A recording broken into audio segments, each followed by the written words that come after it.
How's it going, lads and lasses? Today we're going over the highly controversial list of top 7 pieces of mining equipment for your gaming setup. I hope you're all enjoying random content October, and without further ado, let's get right into the list. Now number 7 is a bit controversial, but it's going to have to be the 2018 CAT 336 FL track excavator. It does have an enclosed cabin, but that's about its only good redeeming quality. It is much too big to use as an addition to any small setup, and is generally too expensive, sitting at a massive price point of 225,000 USD. It is also not the best model, as there are newer models out there for a similar price. I think the size is really the deal breaker here, as you could probably barter for a more reasonable price, like 200,000. Speaking of size, we have the Caterpillar 303CR hydraulic final drive motor. It's much more compact and gives the nice lived-in feel of an open cabin if you're into that. It's a nice addition to any RGB setup and contrasts nicely in a well-lit room due to its nice yellow color. It's honestly one of my favorite, and I've gotten a lot of compliments on it in the past from friends and family, as this is one of the more underrated pieces of equipment out on the market. The hydraulic arm is great, as it is very durable. The motor could be more efficient, but that's normally not a problem. Once again, it is a somewhat big piece, and if you're really looking for something small, then let me introduce you to number 5, the mining helmet. These are super durable and a great addition to any nice headset. Even Shroud once said it was one of his favorites due to how durable it is. Here he is wearing it while being in a CSGO tournament, and I've personally never been a big fan of regular helmets, but this next one is bound to spark some of your interests.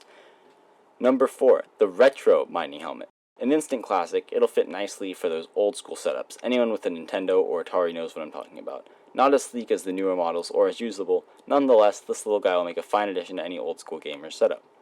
Number 3, the Sandvik Leopard DI650i.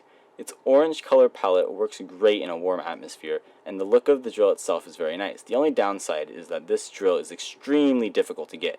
But if you do, you'll be set. It comes with a Caterpillar C15 engine, and I wish I could put this thing on a higher list, but unfortunately the difficulty of getting one is what leads it to this number 3. Number 2, the classic oil drill. Those of you capitalist men out there will fall in love with the oil drill. It reminds you of how much your gaming setup costs, and how you definitely underpay your employees so you can buy super cool things like this here oil drill.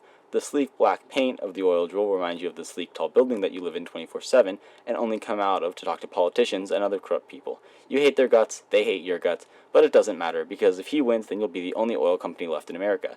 After all, that's what a handshake means. And lastly, number 1, the standard pickaxe. It's classy, it's original, it's iconic. Those two words contradict each other. It's the art of war in literature, it's the Titanfall of the mining industry, the Van Gogh of excavation, the cream of the crop, the king on top. I have one here myself, and this bad boy only costed me one trip to the backlot dump behind UPS, where all the drug addicts are. It looks good anywhere and can be put basically in any situation. Honestly, lads, with that, thanks for watching. This video is dedicated to my least favorite channel on YouTube, Cheese Touched Gaming, for making a video titled Top 10 Cement Mixers for Your Gaming Setup, and the actual video was a 3-second clip of some stupid wiki article meme. You suck, congrats on being the first person I've ever called out, and he's probably not going to see it. With that note, adios.